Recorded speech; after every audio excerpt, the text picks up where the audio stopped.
Hello friends, welcome back to Anvesha channel. आज हम लोग पढ़ेंगे प्राचीन भारतीय आर्य भाषा, मध्यकालीन भारतीय आर्य भाषा और आधुनिक भारतीय आर्य भाषा और उसका वर्गीकरण। ठीक है, ये टॉपिक यूजीसी नेट के पाठ्यक्रम में है। ठीक है, इकाई वन में हिंदी भाषा और उसका विकास के अंतर्गत हिंदी की ऐतिहासिक पृष्ठभूमि के अंतर्गत प्राचीन भारतीय आर्य भाषा, मध्यकालीन भारतीय आर्य भाषा और आधुनिक भारतीय आर्य भाषा और उसका वर्गीकरण है। ठीक है, तो हम लोग इसको पूरे विस्तार से पढ़ेंगे। ठीक है, चलिए पढ़ना स्टार्ट करते हैं।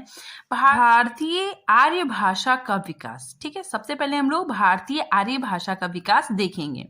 भारतीय आर्य भाषा को 3 भागों में विभाजित किया गया। ठीक है, सबसे पहले प्राचीन भारतीय आर्य भाषा, इसकी समय सीमा 1500 ईसा पूर्व से 500 ईसा पूर्व तक। ठीक है, फिर आया मध्यकालीन भारतीय आर्य भाषाएं, इसका समय 500 ईसा पूर्व से 1000 ईस्वी तक। ठीक है, उसके बाद फिर आधुनिक भारतीय आर्य भाषा, इसका समय है 1000 ईस्वी से अब तक। ठीक है, अब हम लोग सबसे पहले पढ़ते हैं प्राचीन भारतीय आर्य भाषा। हिंदी का प्राचीनतम रूप संस्कृत है। ठीक है, हम लोग सभी जानते हैं कि हिंदी का प्राचीनतम रूप संस्कृत है। तो संस्कृत का समय मोटे तौर पर 1500 ईस्वी ईसा पूर्व से 500 ईस्वी पूर्व तक माना जाता है। ठीक है, देखिए यहाँ भाषा के 2 रूप उपलब्ध होते हैं। ठीक है, तो संस्कृत में भी 2 रूप मिलते हैं, एक होता है वैदिक संस्कृत और दूसरा लौकिक संस्कृत। प्राचीन भारतीय आर्य भाषा काल 1500 ईसा पूर्व से 500 ईसा पूर्व माना जाता है। ठीक है, तो इसमें 2 भाषाएं थी। ठीक है, संस्कृत। ठीक है, संस्कृत की 2 भाषाएं, वैदिक संस्कृत और लौकिक संस्कृत। ठीक है, वैदिक संस्कृत के अंदर वेदों की रचना हुई। ठीक है, जैसे ऋग्वेद, और लौकिक संस्कृत के अंतर्गत महाभारत, रामायण आदि की रचनाएं हुई। ठीक है, अब हम लोग वैदिक संस्कृत के बारे में जानते हैं कि वैदिक संस्कृत, इसे वैदिक भाषा, ठीक है, वैद की छांदस, ठीक है, छांदस या प्राचीन संस्कृत भी कहा जाता है। ठीक है, वैदिक भाषा का प्राचीनतम रूप ऋग्वेद में सुरक्षित है। ठीक है, तो वैदिक भाषा का प्राचीनतम रूप ऋग्वेद में सुरक्षित है। वैदिक संस्कृत का सर्वाधिक प्राचीन स्वरूप ऋग्वेद के, देखिए कहाँ पे संकलित है, ऋग्वेद के दूसरे मंडल से 9वें मंडल तक में मिलता है। ठीक है, वैदिक शब्द वेद से बना हुआ है। ठीक है, जिसका अर्थ होता है ज्ञान। पुराणों को ही संहिता कहा जाता है। ठीक है, पुराणों को ही संहिता कहा जाता है। फिर देखिए वैदिक साहित्य में वेदों की संख्या कितनी है? 4 है। ठीक है, ऋग्वेद, अजुर्वेद, सामवेद और अर्थवेद। ठीक है, देखिए आगे, वेदों, पुराणों, उपनिषद, वेदांतों, उपवेदों आदि की रचनाएं हुई है। ठीक है, अब हम लोग देखते हैं आर्य भाषा। आर्य भाषा को 3 भागों में सबसे पहले डिवाइड किया गया। प्राचीन भारतीय आर्य भाषा, मध्यकालीन आर्य भाषा और आधुनिक भारतीय आर्य भाषा। ठीक है, देखिए प्राचीन भारतीय आर्य भाषा में वैदिक संस्कृत और लौकिक संस्कृत आते। ठीक है, इसका अध्ययन हम लोग कर लिए। आगे देखिए मध्यकालीन आर्य भाषा। मध्यकालीन आर्य भाषा के अंतर्गत पाली, प्राकृत और अभ्रंश आते हैं। ठीक है, देखिए अब हम लोग पढ़ते हैं मध्यकालीन भारतीय आर्य भाषा। ठीक है, तो मध्यकालीन आर्य भाषा के 3 भेद हैं। ठीक है, इनके 3 प्रकार है, पाली, प्राकृत और अभ्रंश। अब हम लोग देखते हैं मध्यकालीन भारतीय आर्य भाषा। ठीक है, इसको हम लोग ग्राफ से समझते हैं कि मध्यकालीन भारतीय आर्य भाषा में कौन कौन भाषाएं आती है। ठीक है, सबसे पहले पाली, प्राकृत और अभ्रंश। ठीक है, पाली को हम लोग 2 भागों में बांट सकते हैं। एक पाली जिसमें महात्मा बुद्ध ने अपने उपदेश दिए थे। ठीक है, और दूसरा अशोक पाली। ठीक है, अशोकी पाली मतलब अशोक की जो बातें हैं वो मतलब शिलालेख में पाए जाते हैं। ठीक है, आगे हम इसका डिस्कस करेंगे। आगे फिर उसके बाद देखिए अभ्रंश के भी भेद हैं। देखिए मागधी अभ्रंश, सौरसैनी अभ्रंश, अर्धमागधी अभ्रंश, महाराष्ट्रीय अभ्रंश और पेशाची अभ्रंश। ठीक है, फिर देखिए प्राकृत के भी प्रकार है।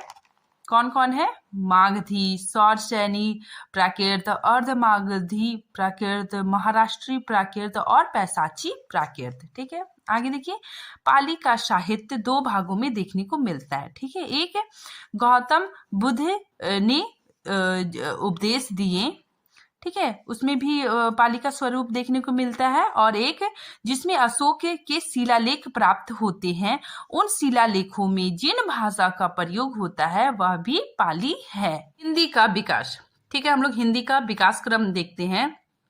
तो सबसे पहले संस्कृत आता है, उसके बाद फिर पाली, ठीक है, उसके बाद प्राकृत, फिर अपभ्रंश, फिर उसके बाद फिर हिंदी, ठीक है। इस तरह हिंदी का विकास हुआ है। और इसमें सबसे इंपॉर्टेंट है, ये क्वेश्चन पूछा जाता है कि संस्कृत, पाली और प्राकृत क्या है, संयोगात्मक है, ठीक है, और अपभ्रंश और हिंदी क्या है, वियोगात्मक है। पाली का दूसरा नाम मागधी है, ठीक है। पाली भाषा से ही मध्यकालीन आर्य भाषा का युग आरंभ माना जाता है, ठीक है। तो पाली भाषा से ही मध्यकालीन आर्य भाषा का आरंभ माना जाता है। पाली भाषा में बौद्ध ग्रंथों की रचना हुई है, ठीक है। तो महात्मा बुद्ध ने अपने उपदेश पाली भाषा में ही दिए थे, ठीक है, क्योंकि पाली भाषा आम जन की भाषा थी। इस भाषा का प्राचीनतम प्रयोग 4वीं सदी के लंका में लिखित ग्रंथ दीपवास में हुआ, ठीक है, बहुत इंपॉर्टेंट है।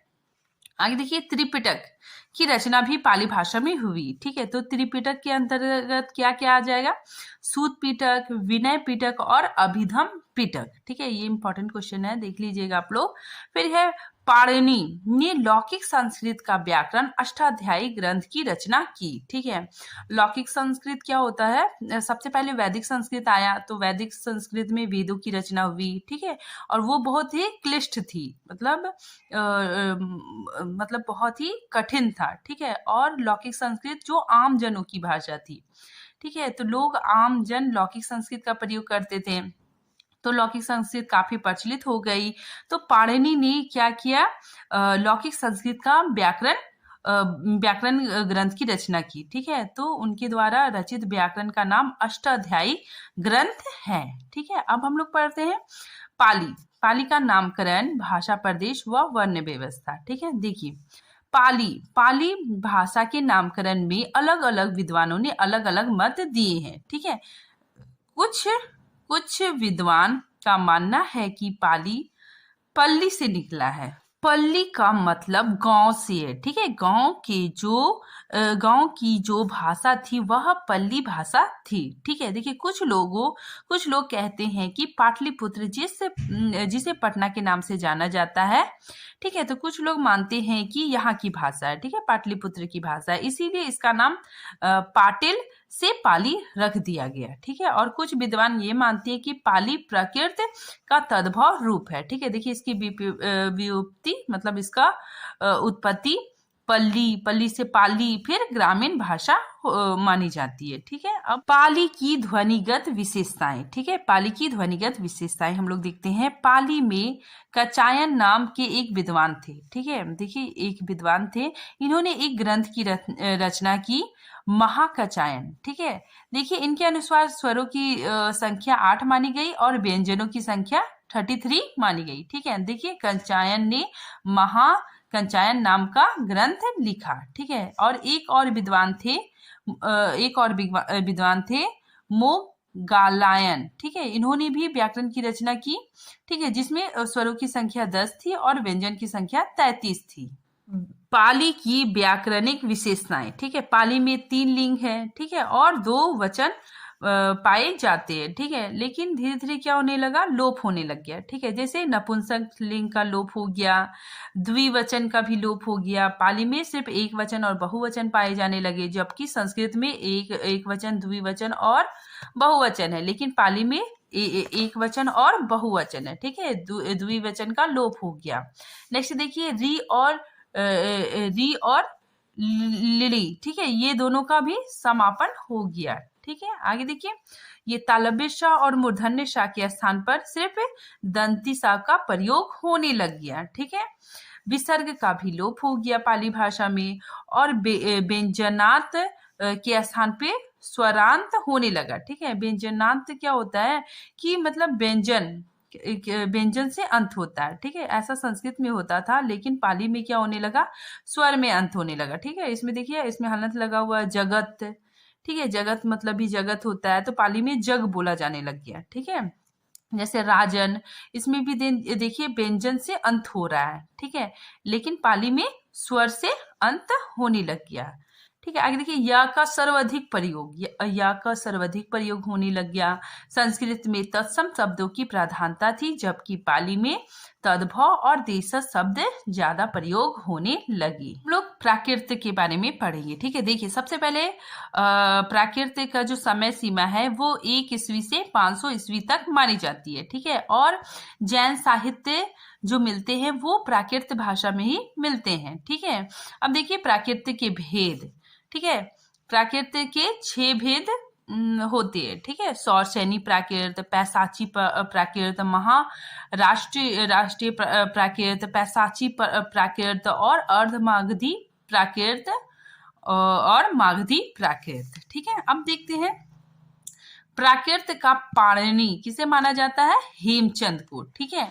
प्राकृत दूसरी अवस्था के अंतर्गत आता है, ठीक है। देखिए, आचार्य किशोरी दास वाजपेयी ने हिंदी शब्दानुशासन नाम की एक पुस्तक लिखी, ठीक है। ये इंपॉर्टेंट है, ये पूछ लिया जाता है क्वेश्चन कि आचार्य किशोरी दास वाजपेयी ने कौन सी पुस्तक लिखी, तो हिंदी शब्दानुशासन, ठीक है। आगे देखिए, नामी साधु का कथन, ठीक है, ये भी कथन बहुत इंपॉर्टेंट है। नामी साधु का कथन है कि पाक पूर्वकृत प्राकृत, ठीक है। इसका अनुवाद, इसका मतलब क्या होता है कि पहले से बनी हुई भाषा, ठीक है। अब हम लोग प्राकृत भाषा के ध्वनिगत विशेषताएं देखते हैं। ध्वनि व्यवस्था पाली की तरह थी, ठीक है। विसर्ग युक्त आक्रांत की जगह ओक्रांत का प्रयोग होने लग गया, ठीक है। जैसे देखिए, वीर, ठीक है, संस्कृत में वीर ऐसे लिखा जाता था, तो ये क्या बन गया, वीरो, इसमें ओक्रांत शब्द की बहुलता है, ठीक है। देव, देव से देव, या समाप्त हो गया, ठीक है। प्राकृत भाषा में या समाप्त हो गया, ठीक है। या की जगह में जा का प्रयोग होने लगा। जैसे यश, यश का जस बोला जाने लग गया, ठीक है। या की जगह पे ज का प्रयोग होने लगा, ठीक है। और ये मोस्ट इंपॉर्टेंट है कि द्वित्वीकरण और क्षतिपूर्व दीर्घीकरण प्राकृत से ही आरंभ हो गया, ठीक है। देखिए, द्वित्वीकरण का आरंभ, द्वितीयकरण क्या होता है, जैसे देखिए, कंभ, मंज, मतलब एक ही लेटर 2 बार आना, ठीक है। एक आधे रूप में आना और एक पूरे रूप में आना। फिर नेक्स्ट, क्षति दीर्घीकरण की शुरुआत भी प्राकृत से हो गई थी, ठीक है। जैसे कम को काम हो गया, ठीक है। आगे देखिए, हेमचंद प्राकृत व्याकरण की रचना करते हैं, ठीक है। फिर प्राकृत को भूत भाषा किसने कहा है, आचार्य दंडी ने कहा है, ठीक है। नेक्स्ट हम लोग देखते हैं अभ्रंश, ठीक है। अभ्रंश भाषा मध्यकालीन आर्य भाषा की तीसरी अवस्था है, ठीक है। वो दूसरी अवस्था थी और अभ्रंश तीसरी अवस्था है। अभ्रंश का शाब्दिक अर्थ बिगड़ा हुआ या गिरा हुआ होता है, ठीक है। आचार्य हेमचंद और वाग्भट ने अभ्रंश को ग्राम्य भाषा कहा है, ठीक है। ये सब इंपॉर्टेंट है। दंडी ने इसे अभीरादि की भाषा भी कहा है, ठीक है। और मार्कंडे आचार्य ने अभ्रंश को कुल 3 भागों में बांटा है। इनके 3 भेद बताए हैं, नागर, उपनागर और ब्राह्मण। अभ्रंश से भाषाओं का विकास किस प्रकार हुआ, उसके बारे में हम लोग पढ़ेंगे। देखिए, अभ्रंश से विकसित भाषाएं, सबसे पहले अभ्रंश से सौरसैनी, ठीक है, सौरसैनी अभ्रंश, मागधी, अर्धमागधी, महाराष्ट्री और पैसाची, ठीक है। अब देखिए, सौरसैनी अभ्रंश के अंतर्गत कौन कौन सी भाषाएं आती है, पश्चिमी हिंदी, ठीक है, राजस्थानी हिंदी, पंजाबी हिंदी और गुजराती हिंदी, ठीक है। अब मागधी के अंतर्गत कौन कौन सी बोलियां आती है, बिहारी, बंगला, असमिया और उड़िया, ठीक है। अर्धमागधी के अंतर्गत पूर्वी हिंदी का विकास हुआ। महाराष्ट्री के अंतर्गत मराठी भाषा का विकास हुआ, ठीक है। पैसाची के अंदर पहाड़ी बोलियां आई, ठीक है। तो इन अभ्रंशों से जो हिंदी की बोलियां और आधुनिक भाषाओं का विकास हुआ। अब हम लोग देखते हैं आधुनिक भारतीय आर्य भाषा। ठीक है, हम लोगों ने प्राचीन भारतीय आर्य भाषा देख लिया, मध्यकालीन भारतीय आर्य भाषा देख लिया। अब हम लोग पढ़ेंगे आधुनिक भारतीय आर्य भाषा। ठीक है, देखिए आधुनिक भारतीय आर्य भाषा का विकास अपभ्रंश के विभिन्न स्वरूपों से हुआ है। ठीक है, देखिए इसके अंतर्गत जिन भाषाओं की गणना की जाती वो इस प्रकार है: सिंधी, लहंदा, पंजाबी, हिंदी, गुजराती, मराठी, बंगला, उड़िया और असमिया। आधुनिक भारतीय आर्य भाषा का सर्वप्रथम वर्गीकरण हार्नेल ने सन 1880 ईस्वी में किया। ठीक है, हार्नेल ने आधुनिक भारतीय भाषाओं को 4 भागों में बांटा। ठीक है, देखिए ये हार्नेल के अनुसार आधुनिक भाषाओं का वर्गीकरण है। ठीक है, देखिए इनके अनुसार 4 भागों में बांटा। ठीक है, देखिए पूर्वी गौड़ियन, पश्चिमी गौड़ियन, उत्तरी गौड़ियन और दक्षिणी गौड़ियन। ठीक है, पूर्वी गौड़ियन के अंतर्गत कौन कौन सी भाषाएं आती है? देखिए पूर्वी हिंदी, बंगला, असमिया और उड़िया। ठीक है, और पश्चिमी गौड़ियन के अंतर्गत पश्चिमी हिंदी, राजस्थानी, गुजराती, सिंधी और पंजाबी। ठीक है, उत्तरी गौड़ियन के अंतर्गत गढ़वाली, नेपाली और पहाड़ी। ठीक है, और दक्षिणी गौड़ियन के अंतर्गत मराठी आती है। डॉक्टर जॉर्ज ग्रियर्सन का वर्गीकरण। ठीक है, ये बहुत इंपॉर्टेंट है कि ग्रियर्सन ने 3 भागों में बांटा। ठीक है, कौन कौन? देखिए बाहरी उप शाखा, मध्यवर्तीय उप शाखा और भीतरी उप शाखा। बाहरी उप शाखा के भी 3 भाग है। ठीक है, पहला उत्तरी पश्चिमी समुदाय, इसके अंतर्गत लहंदा, सिंधी। नेक्स्ट देखिए दक्षिणी समुदाय, इनके अंतर्गत मराठी। ठीक है, मराठी क्या है कि सभी विद्वानों ने दक्षिण समुदाय में मराठी भाषा को स्थान दिया है। ठीक है, नेक्स्ट देखिए पूर्वी समुदाय के अंतर्गत उड़िया, बिहारी, ठीक है, बांग्ला और असमिया आती है। ठीक है, अब हम लोग देखते हैं मध्यवर्ती उपशाखा के अंतर्गत पूर्वी हिंदी आती है। भीतरी उपशाखा के अंतर्गत इसके भी 2 भाग है। सबसे पहले केंद्रीय समुदाय के अंतर्गत पश्चिमी हिंदी, पंजाबी, गुजराती, भिरनी, खाने दासी और राजस्थानी है। पहाड़ी समुदाय, ठीक है, इसके अंतर्गत नेपाली, मध्य पहाड़ी और पश्चिमी पहाड़ी आते हैं। नेक्स्ट हम लोग देखते हैं सुनीति कुमारी चटर्जी का वर्गीकरण। ठीक है, सबसे पहले उदीच के अंतर्गत सिंधी, लहंदा, पंजाबी। ठीक है, प्रतीच इसके अंतर्गत राजस्थानी, गुजराती।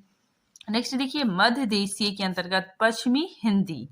ठीक है, प्राचय के अंतर्गत पूर्वी हिंदी, बिहारी, बंगला, उड़िया और असमिया बोलियां आती है। ठीक है, दक्षिणात्य के अंतर्गत मराठी। अब हम लोग देखते हैं भोलानाथ तिवारी का वर्गीकरण। इन्होंने 5 भागों में इसका वर्गीकरण किया। सबसे पहले देखिए सौरसैनी के अंतर्गत पश्चिमी हिंदी, गुजराती, राजस्थानी और पहाड़ी है। ठीक है, नेक्स्ट मागधी के अंतर्गत बिहारी, बंगला, असमिया और उड़िया। ठीक है, अर्ध मागधी के अंतर्गत पूर्वी हिंदी और महाराष्ट्र के अंतर्गत मराठी भाषा। ठीक है, ब्राचड़ पैसाची। ठीक है, इसमें एक कर दिया है इन्होंने।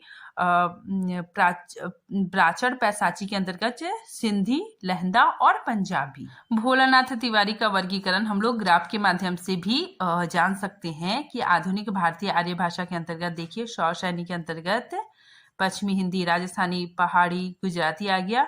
मागधी के अंतर्गत बिहारी, बंगाली, उड़िया और असमिया। ठीक है, अर्ध मागधी के अंतर्गत पूर्वी हिंदी। ठीक है, महाराष्ट्र के अंतर्गत मराठी और ब्राचड़ और पैसाची। ठीक है, इनके अंतर्गत सिंधी, लहंदा और पंजाबी है। ठीक है, आज ये टॉपिक यहीं पे खत्म होता है। नेक्स्ट टॉपिक हम अगले वीडियो में बनाएंगे। तब तक के लिए थैंक यू।